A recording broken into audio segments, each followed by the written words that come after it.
চিলির সান্তিয়াগোয় মঙ্গলবার আনুষ্ঠানিকভাবে উদ্বোধন করা হয় ৩০৮টি নতুন বৈদ্যুতিক বাস। পরিবহন খাতে কার্বন নিঃসরণ কমাতে সরকারের নবায়ন পরিকল্পনার অংশ হিসেবেই এ উদ্যোগ। প্রেসিডেন্ট গ্যাব্রিয়েল বরিচের ঘোষণা অনুযায়ী আগামী বছরের মার্চ পর্যন্ত সান্তিয়াগোর রাস্তায় দেখা যাবে মোট ১,৮০০টি বৈদ্যুতিক বাস। চিলির প্রেসিডেন্ট জানান, সান্তিয়াগো এখন চীনের বাইরে বৈদ্যুতিক বাস ব্যবহারে বিশ্বের শীর্ষ শহর। এই বাসগুলো শুধু পরিবেশ বান্ধব নয়, বরং নাগরিকদের আধুনিক স্বাচ্ছন্দ্যকর গণপরিবহন ব্যবস্থাও নিশ্চিত করবে বলে মনে করেন তিনি। বলেন, আন্তর্জাতিক পরিমণ্ডলে পরিবেশ বান্ধব গণপরিবহনের মডেল হয়ে উঠতে চায় চিলি। ২০৫০ সালের মধ্যে চিলিকে কার্বন নিরপেক্ষ করতে হলে পরিবহন খাত থেকে ধীরে ধীরে কার্বন নিঃসরণ কমানো অপরিহার্য।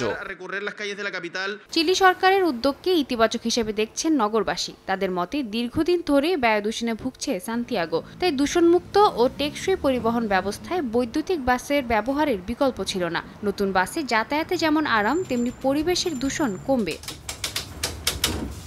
সরকারের হিসাব অনুযায়ী এই প্রকল্প থেকে উপকৃত হবেন প্রায় ৫৮ লাখ মানুষ। এর মাধ্যমে শুধু শহরের পরিবহন ব্যবস্থায় আধুনিক হবে না, দূষণ কমিয়ে পরিবেশ সংরক্ষণে একটি টেকসই দৃষ্টান্ত তৈরি করবে চিলি।